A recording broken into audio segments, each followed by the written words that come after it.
레위인 중에서 가장 중요한 사람 취급받았던 자가 제사장이었습니다.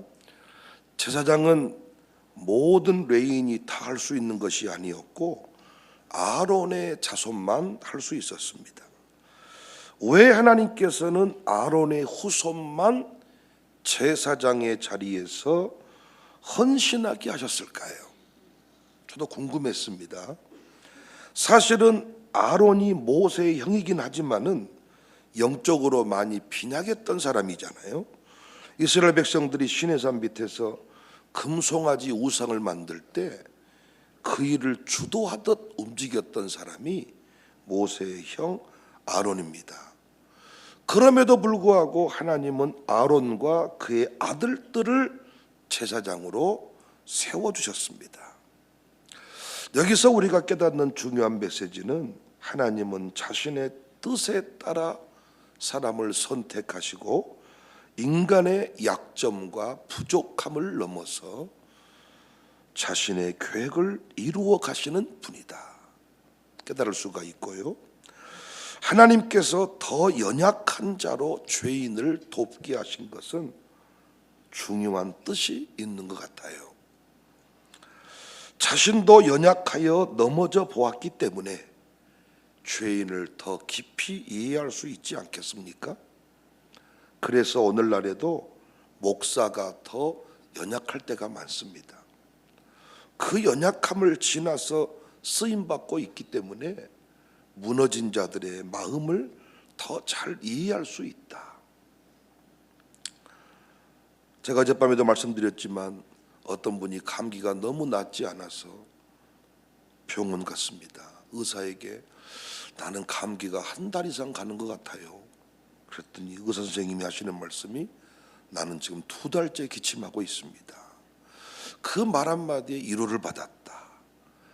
여러분, 의사가 간호사가 아파보지 않은 사람은 늘 환자에게 책망만 합니다. 당뇨병을 알아보지 않은 사람은 항상 환자를 꾸지람만 한대요. 당뇨 수치를 안 떨어뜨리면 당신 죽습니다. 왜 더 올라가 버렸어요?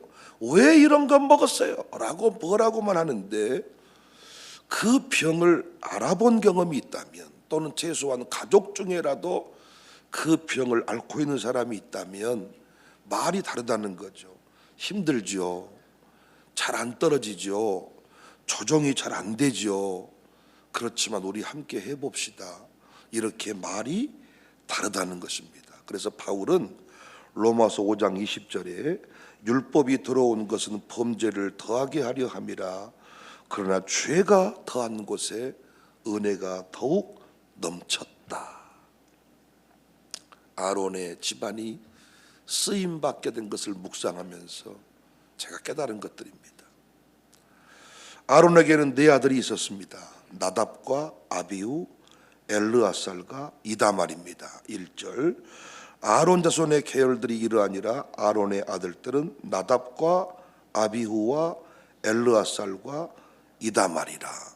그런데 이 중에서 나답과 아비후는 성전 밖에 다른 불을 사용하다가 죽는 사건이 있었죠. 그래서 나답과 아비후는 즉사해버립니다. 4아들 중에 2아들이 죽었으니까 엘르아살과 이다말이 남았습니다. 결국 이스라엘의 제사장은 이제는 이 2 집안에서 나오게 되는 거예요. 2절 나답과 아비후가 그들의 아버지보다 먼저 죽고 그들에게 아들이 없으므로 이제 누구만 남았어요? 엘르아살과 이다말이 제사장의 직분을 행하였더라. 그런데 이다말 집안에서 엘리의 아들들이 나오거든요. 엘리의 아들들이 문제를 일으키는 바람에 또 엘르아살 집안의 숫자가 더 많아집니다. 이다말과 엘르아살 집안 중에 엘르아살 집안의 제사장이 더 많아요. 4절 엘르아살의 자손 중에 우두머리가 이다말의 자손보다 많으므로 나눈 것이 이러하니라. 엘르아살 자손의 우두머리가 16명이요 이다말 자손은 그 조상들의 가문을 따라 8명이라. 그렇지만 다윗은 이 두 집안의 제사장을 정확하게 24조로 짜서 24개의 조로 짜서 1년 동안 매주 교대하게 했습니다. 들어가는 순서도 제비를 뽑습니다. 5절에 이에 제비 뽑아 피차에 차등이 없이 나누었으니 이는 성전의 일을 다스리는 자와 하나님의 일을 다스리는 자가 엘르아스 자손 중에도 있고 이다말의 자손 중에도 있다. 여러분, 제사장 숫자를 24개 조로 나누고 제비 뽑아서 순서를 정하고 그 일을 감당하게 했다. 이건 우리에게 엄청난 의미를, 엄청난 교훈을 줍니다. 이 모습은 마치 우리 교회가 찬양팀 순서를 정해서 예배를 섬기게 하는 모습과 조금 비슷합니다. 가정교회 식구들 애찬 순서를 정해서 매주 섬기게 하는 모습과 비슷합니다. 여러분, 한 팀만 계속 애찬을 섬기고 한 팀만 계속 모든 찬양을 맡는다면 어떤 일이 벌어지겠어요? 한 팀만 계속 어떤 일을 하면 어떤 일이 벌어지겠냐고. 매너리즘에 빠질 수 있고 원망, 불평이 나올 수가 있습니다. 그런데 나 말고도 다른 팀이 있어요. 준비된 팀이 있어요. 그래서 어떻게 돼요? 싱싱해져요. 오늘 새벽 찬양도 보십시오. 3개 팀이 있는데 오늘 목요일은 파워워십이 한다고 정해져 있으니까 나머지 2팀은 약간 눈빛이 흐려졌지만은 3개 팀을 오늘 아침에 또는 어젯밤에 제비를 뽑아서 오늘 아침 팀을 결정한다면 3개 팀은 다 준비가 되어 있겠죠. 오늘 아침에 누가 찬양 인도를 하느냐? 3개 팀 중에 제비를 뽑아서 뽑힌 사람이 나간다. 그럼 어떤 일이 벌어지겠냐고요. 3팀 다 준비를 하고 있겠죠. 오늘날 이 정신이 교회 안에 필요합니다. 이 정신이 오늘날 교회 안에 필요해. 사역은 절대로 독점되어서는 안 돼요. 또한 교회 사역은 자기 취향이나 자기 선호도를 따라서 좌우지되어서도 안 됩니다. 아멘 할 준비하세요. 맡겨준 대로 부르신 때에 언제든지 나아가서 헌신하는 구조여야 합니다.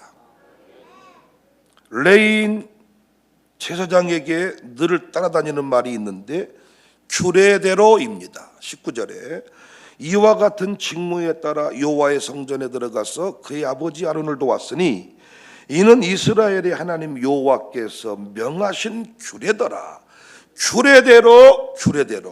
규례대로의 반대말이 뭘까요? 지 맘대로, 발작적으로.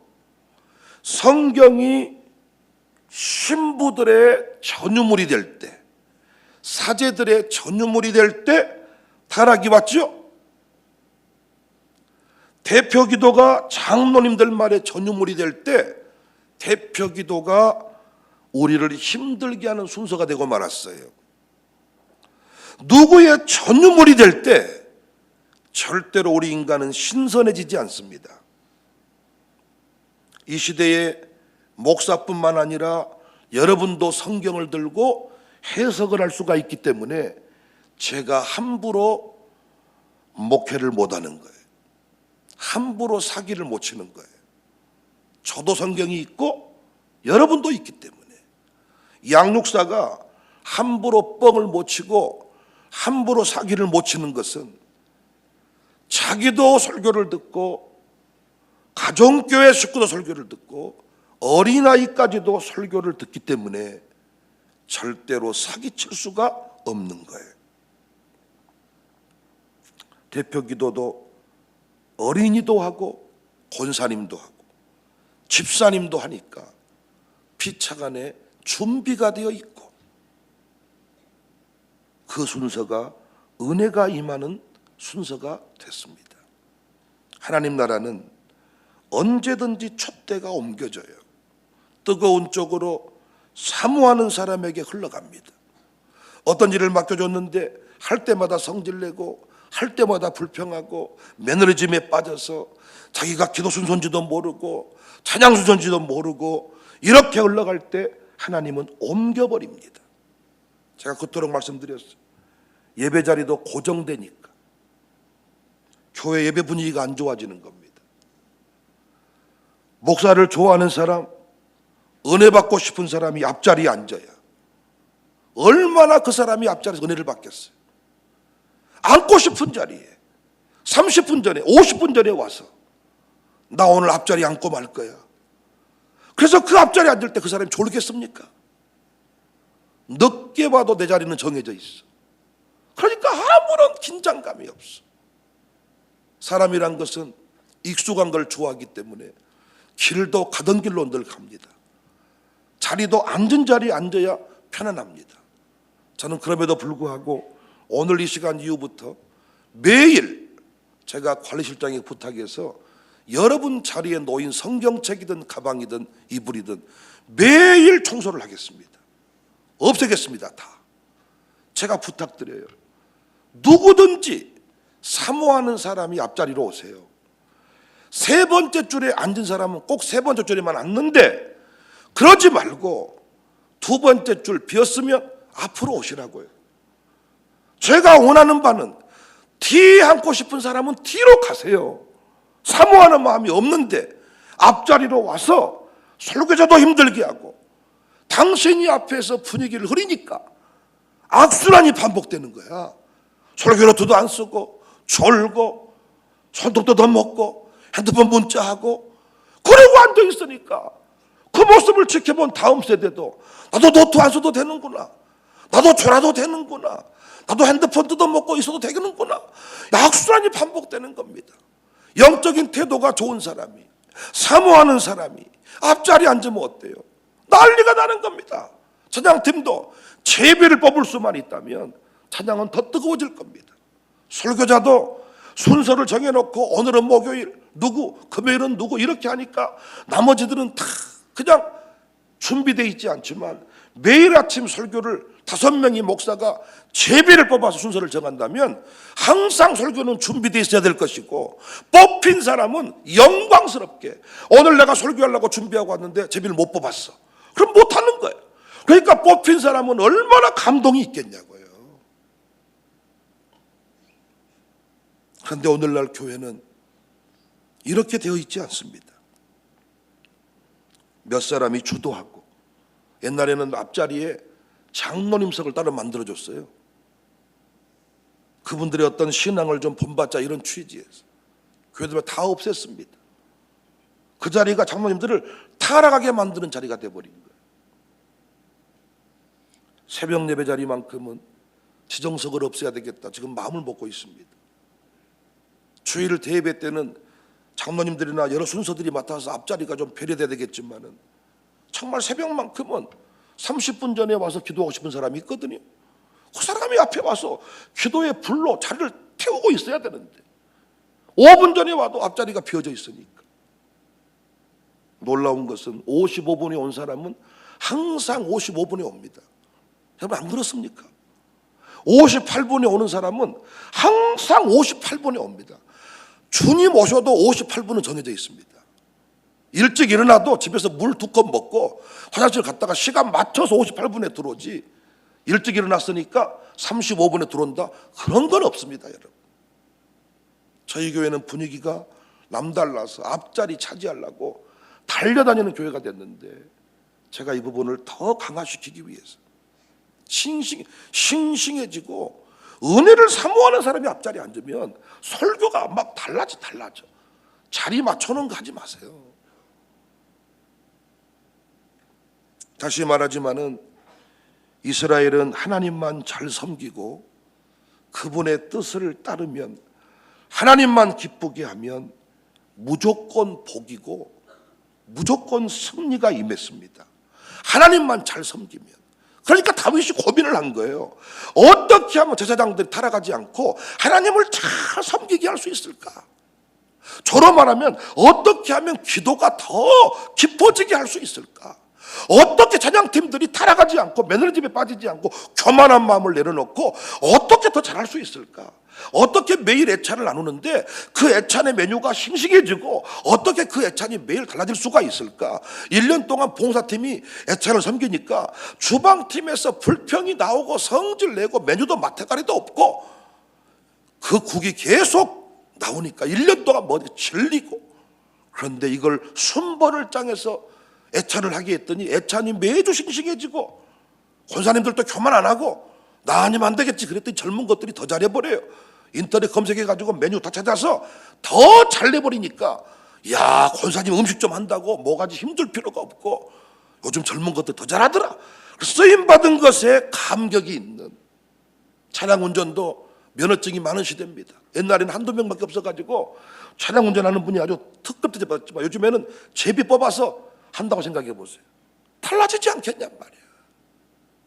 주님 손에 쓰임받은 것이 영광이고, 쓰임받은 사람이 제대로만 쓰임받으면 교회는 계속 부흥이 오는데, 일하는 사람이 하나님을 똑바로 못 섬기니까 제사장과 레위인의 위치에 있는 사람이 자기 취향대로 신앙생활을 하니까 하나님이 부흥을 주지 않는 것입니다.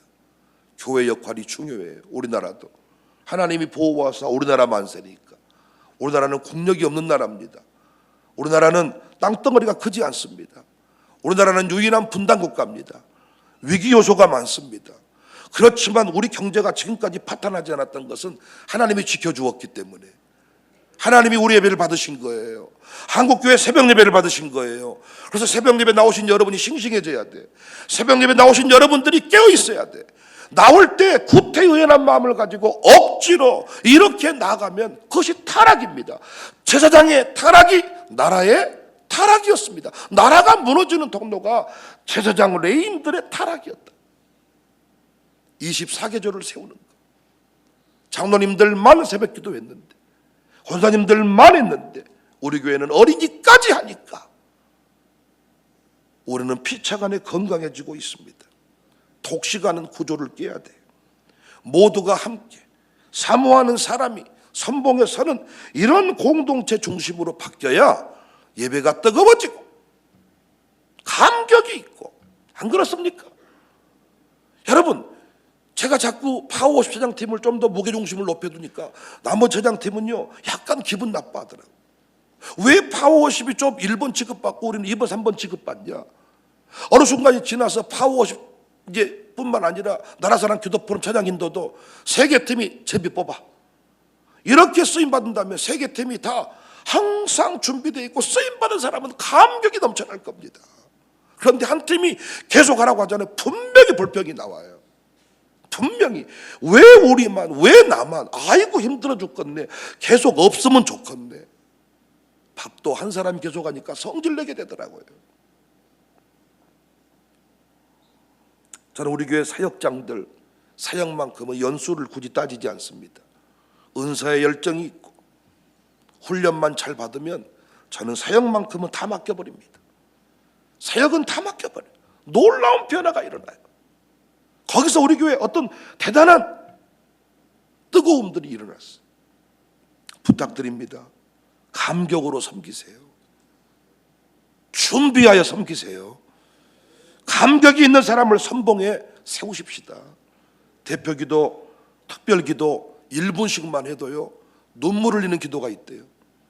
우리가 어떤 그 국가를 위한 위기 기도회를 할 때 교단 대표들이 나와서 기도를 하는데 그냥 5분 시간 마음대로가 아니라 1분씩을 1분씩만 해야 된다. 그래야 2시간 안에 끝날 수 있다. 1분씩 했는데 눈물을 흘렸대. 1분씩 기도했는데 준비하고 또 준비하고 준비하고 또 준비 1분씩 교단을 대표로 한 장이 나와서 기도하니까 앞에 말 뒤에 또 하고 뒤에 말 앞으로 또 하고 중간 말 뒤로 빼고 이게 아니라 정확하게 할 말만 딱 했는데 1분 안에 눈물을 흘리면서 기도를 했다 그러더라고요.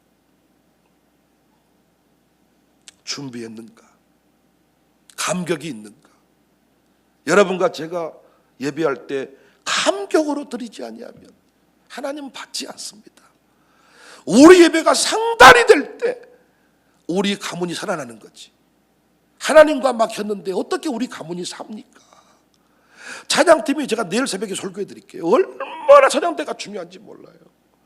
찬양대가 영적 군사, 영적 군대와 같거든요. 모든 예배 가운데 찬양이 먼저 가잖아요. 그래 안 그래요?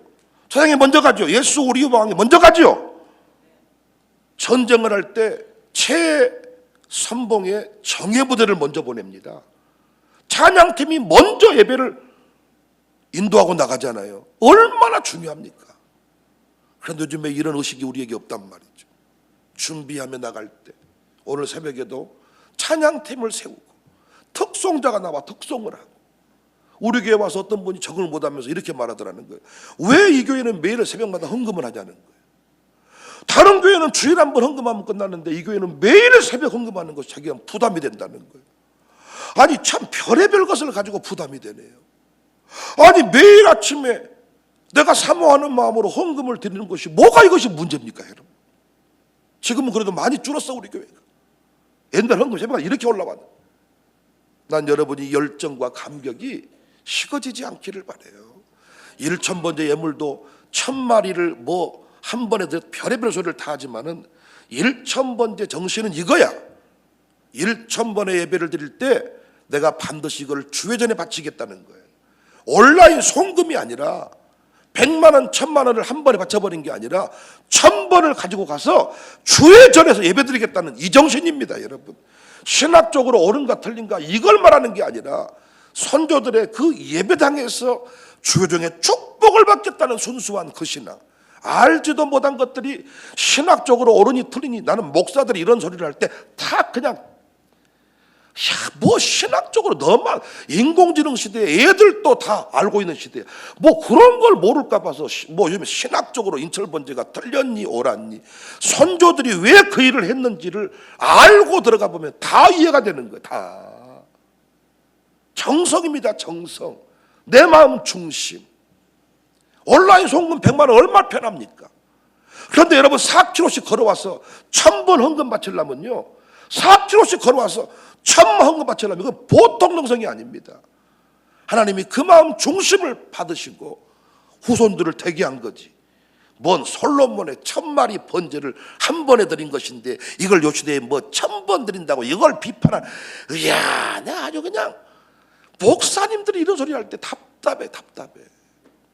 이제 곧 있으면 이분들도 새벽 예배 없어지자고 할 겁니다. 지금 많은 분들이 그래. 왜 새벽 예배 나오다가 많이 사고 나고 새벽 현대인들이 안 맞다는 거야. 저는 새벽 예배만 잘 드려도 겸손해진다고 보는 겁니다. 난 제발 우리 교회가요, 사모한 자들이, 뜨거움을 간직한 자들이 찬양도 감당하고 안내도 감당하고 찬양 운전도요, 성질 내는 사람을 하시면 안 돼. 거리가 머니 많이, 아니 차량 운행을 해달라 그러면요, 하는 쪽으로 회의를 하라 그랬더니 아니 코스를 차근차근 없애서 결국은 네가 알아서 봐라 이렇게 바꿔놓은 것이, 그것이 여러분 리더의 그 회의의 모습 맞습니까? 정할 사람 없으면 제가 양육사 말고라도 청년이라도 시켜서 할 수 있습니다 여러분.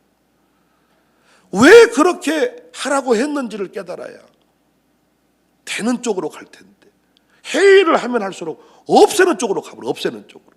나중에는 나이 든 사람은 새벽기도 오지 마라, 차량 없는 사람은 오지 마란 쪽으로 가버린다니까요.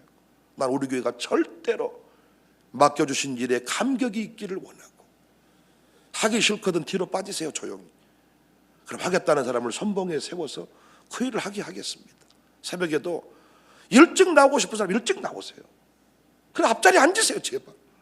나는 사모하는 사람이 앞자리에 앉아줘야 설교가 잘 됩니다. 졸고 있는 사람 깨우다가 설교가 이상해져 버린 것 말고, 아니 얼마나 사모하는 마음으로 나와서 그분이 아멘을 세게 해주겠냔 말이에요. 앉는데 앉지 말고 정말 주님이 이끄시는 자리에 나가셔서 쓰임받는 우리 교회가 됩시다. 제사장 헌신 원리 준비해서 쓰임받고 감격으로 쓰임받고, 그 원리가 오늘 본문의 설교의 핵심입니다. 잘 적용할 수 있기를 주님의 이름으로 축복합니다.